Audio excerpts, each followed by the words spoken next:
잠잠해지는 듯했던 코로나19의 재유행으로 전 세계가 뒤숭숭한 가운데 중국에서 웃지 못할 사건이 일어났습니다. 얼마 전 중국 상하이의 노래방 여러 곳에서 코로나19 집단 감염이 다시 시작되었는데요. 이 가운데 상하이시 당국이 노래방에서 발생한 확진자들과 함께 노래방과 관련이 있는 단체 채팅방에 참여한 사람들을 7일간 자가격리를 시켜 논란이 되고 있습니다. 지난 7일 상하이시 푸터구 등 5개 구에 소재한 노래방 7곳에서 코로나19 집단 감염이 발생했습니다. 이후 확진자와 동일한 미챗 단체 채팅방에 참여하고 있던 시민들이 7일간 자택격리 조치를 받았습니다.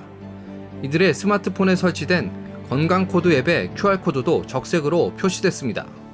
중국에서는 관공서나 쇼핑몰, 대중교통 이용 시 건강코드 앱으로 해당 장소의 QR코드를 스캔한 뒤 건강코드가 녹색이 되어야 출입할 수 있습니다.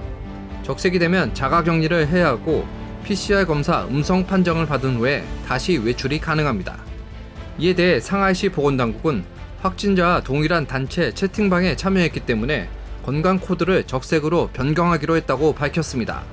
채팅방 중 한 곳은 300명 이상의 노래방 이용자가 참여해 있었지만 상당수는 확진자와 밀접 접촉하지 않았으며 문제가 된 노래방을 코로나19 집단 감염 발생 전후로 이용한 적이 없는 것으로 알려졌습니다.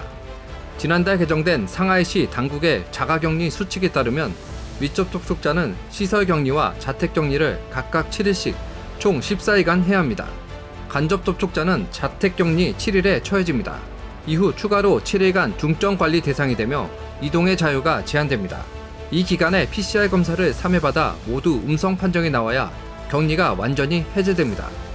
이번 단체 채팅방 집단 격리로 자택에 갇히게 된 상하이 시민 유모 씨는 지난 14일 에포크타임스와의 인터뷰에서 이해할 수 없는 조치라며 불만을 표시했습니다.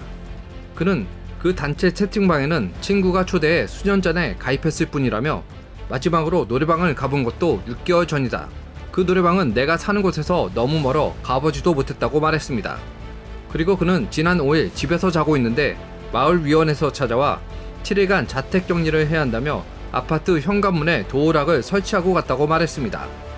상하이시는 코로나19 바이러스 발생 이후 2020년 초부터 자가격리 대상자의 집 현관문에 스마트 도어락을 설치해 자가격리 대상자를 감시해왔습니다. 이 도어락은 문이 열리고 닫혔는지 여부와 시간, 격리 대상자의 이름과 연락처 등을 관리센터에 자동으로 보고하고 있는 것으로 알려졌습니다. 이번 사건에 대해 중국 문제 전문가 탕징위안은 그저 같은 채팅방에 있었다는 것만으로 주민들을 격리 조치한 결정은 이번 집단 감염 확산이 공식적으로 발표한 것보다 훨씬 심각할 수 있음을 시사한다고 밝혔습니다. 이어 이러한 가혹한 조치는 중국 공산당 정권이 얼마나 괴팍하고 제멋대로인지를 보여준다며 중국 공산당은 주민들의 고통 따위는 전혀 개의치 않는 집단이라고 지적했습니다.